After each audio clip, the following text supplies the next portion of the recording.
Salut, du coup je voulais discuter un peu avec vous d'un trade là qu'un des membres du Discord du Globe Trader sur, sur le Discord de Thomas avait mis sur le channel des Breaker Blocks.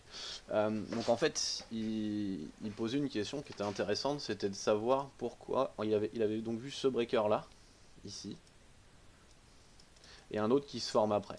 Et en fait il se demandait pourquoi, enfin il posait la question de savoir pourquoi ce breaker n'était pas allé chercher en fait le haut de la structure ici. En réalité, c'est assez simple quand on regarde les breakers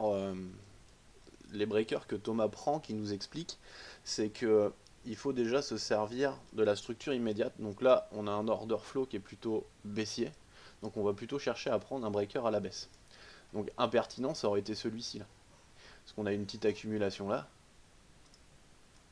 tac, une petite accumulation là, et un breaker et tout, mais c'était un breaker de continuation, entre guillemets. Donc du coup, ça marchait pas. Ça rentrait pas dans la strat à Thomas, parce que lui, il cherche des breakers de retournement. Euh, du coup, là, quand on regarde aussi, on cherche le profil de volume à gamme fixe, donc on va regarder les volumes, où est-ce qu'ils se situent. Voilà, donc le pic de volume, il se situe là, le point de contrôle, le POC. Donc en fait, cette structure-là, elle venait juste chercher faire la mitigation de ça. Donc du coup, moi, je vais vous proposer une autre approche en fait des breakers de Thomas. Pour moi, ça ressemble, c'est plus des AMD en réalité. Ça, ça marche de la même manière, hein. Mais quand on regarde les breakers de Thomas, moi j'ai plus tendance à appeler ça des AMD si ça peut vous aider. C'est juste l'appellation qui change, la façon de penser qui change. Mais si ça peut en aider certains, voilà, je vais vous présenter ça. Donc du coup, une AMD, c'est accumulation, manipulation, distribution. Vous connaissez ça sur le, Inter a dû faire des vidéos là-dessus, enfin vous en trouvez des tonnes sur YouTube de toute manière. Et en fait voilà, donc celui-ci par exemple, de breaker, donc ça c'est un breaker à Thomas qui fonctionne, et donc on a bien notre accumulation ici, donc le breaker d'accumulation, tac, avec l'accumulation, la manipulation ici, la manip, et derrière on va avoir du coup notre distribution que j'ai pas encore identifié, et on peut allègrement aller chercher la liquidité en bas. On est dans une structure baissière, ça se fait bien, il n'y a pas de souci. Il n'y a pas de raison en fait que ça continue pas. Si on regarde du côté du 1 heure, en réalité, on voit aussi que on est passé baissier. Pourquoi? Mon petit crayon, si je le retrouve, voilà. En fait, donc on a un plus bas qui se forme là, un plus haut, ici. Et ici, qu'est-ce qu'on a? On a un sell side liquidity à haute probabilité qui se forme là, à cause de ce petit swing, ce swing high qui est là, ça crée plus de liquidité encore ici. Donc c'est les buy side high probability ça. Et ici on a une prise de liquidité du coup. Tac. Et donc le nouveau lot, il se trouve là. Tac. Ensuite on vient casser, on a un nouveau high ici. Et là on casse le lot, on clôture même dessous ici. Et ici du coup on a un order block.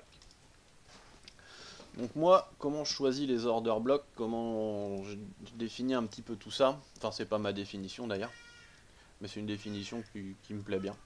Donc pour moi un order block, eh ben, c'est une bougie ou un groupe de bougies qui pousse le prix, enfin une bougie ou un groupe de bougies qui sont dans la direction opposée du mouvement et qui poussent le prix dans une zone de liquidité. Donc ici en 2 minutes on le voit bien, on a un swing low qui se fait là et on a ces bougies là en fait qui vont venir chercher la liquidité de ce lot. Donc jusqu'ici pas trop de problème. Donc pour simplifier ça, une fois que la bougie verte en fait a validé au-dessus, ça peut être considéré comme un OB, un order block bullish. Donc le prix est censé s'appuyer dessus, sauf que là le prix il s'appuie pas dessus, au contraire il le casse. Et donc ça pour moi la définition d'un breaker block, eh ben, c'est tout simplement un order block qui n'a pas tenu.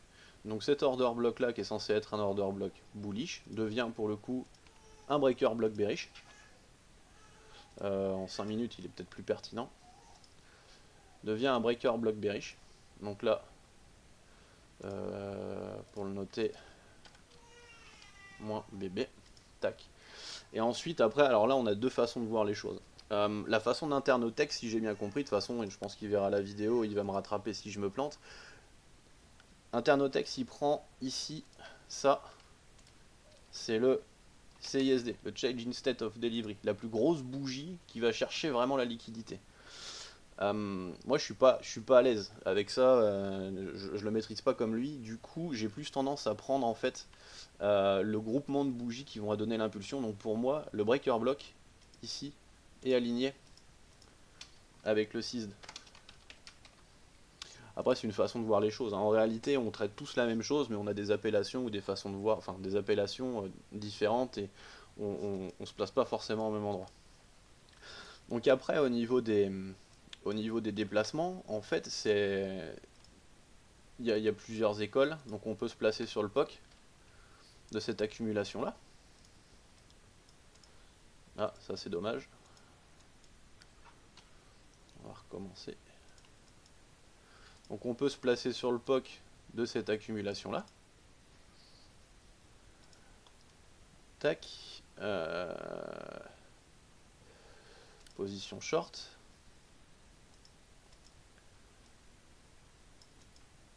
Et on vient chercher le lot. Donc ça fait déjà un RR intéressant de 3,60. Ça fait un RR de 3,76. Moi je suis plus pour me placer en fait au niveau du CISD. Pour la mitigation en fait, pas du breaker, mais plutôt de l'order block. Là on a un breaker, ici c'est un changing state of delivery, le CISD, mais c'est aussi un order block, parce qu'il pousse les bougies en fait poussent le prix dans une zone de liquidité. Donc c'est un order block, donc ça fait trois trucs en même temps. Hop, et on va chercher le bas ici, donc ça fait un RR de 2,64. Donc c'est intéressant. Le prix, bon bah on l'a vu, hein. Donc finalement, il vient pas sur le point de contrôle, mais par contre il revient bien sur l'order block, sur le breaker, et il va pas chercher le CISD d'inter, nananaire. Voilà, donc du coup, voilà pour ce truc là. Donc après ces AMD là, on en a plusieurs types, il y en a une qui est vachement connue. Euh, ça va être, les London Reversal notamment. Donc ici on en a un, il est sur le Nasdaq encore, le 14 février. Donc on voit bien l'accumulation qui se trouve là, hein, avec la manipulation qui se trouve là, et une distribution qui se trouve là. On a le retour, donc l'order block, comme dans ma définition à moi, hein, il est là, le 6 il est là, donc on revient dessus, on vient faire un peu de mitigation.